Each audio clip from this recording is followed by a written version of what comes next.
naglalaba tayo sa deep well kasi walang stock ng water, walang enough water supply. So ngayon iba na ang panahon. We have water supply anytime we need it. Kailangan meron na rin tayong fully automatic washing machine to use para mapadali ang ating mga trabaho sa bahay. And kahit na gano'n na ang panahon ngayon, I still use products na ginamit ko even before. So para sa akin, Perla pa rin for my laundry. Nakita ko lang paano gagamitin ng Perla pag sa washing machine.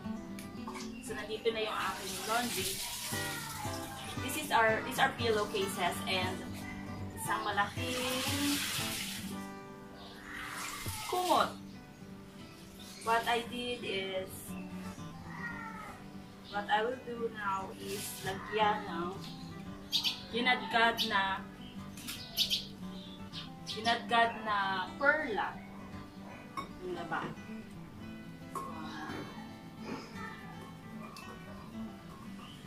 Para mas mabango yung damit. Especially yung mga kumot, tuwalya, pillowcases. Lagyan natin yung ginadgad na kumot na Perla dito sa ating washing machine. Sa loob ng washing machine. And bago natin ipaikot yung washing machine,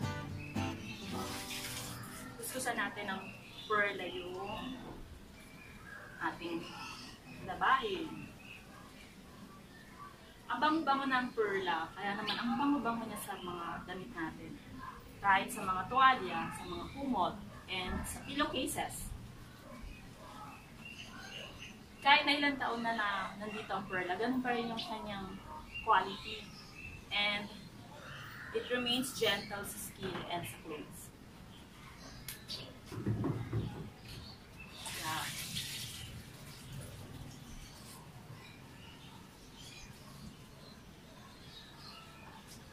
May tatlong variant ang Perla ngayon. Unong araw, blue and white lang. Ngayon may dagdag ng isa, yung Perla papan. Kita nyo, bumubula pa rin siya. Oh. Hindi ko pa niraran yung washing machine.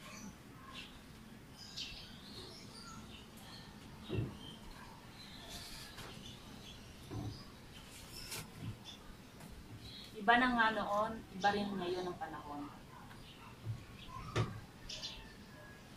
Kung ganoon ako noon, naglalaba sa deep well, ngayon naglalaba na sa washing machine, pero I still use my Perla. So, i-run na natin yung washing machine.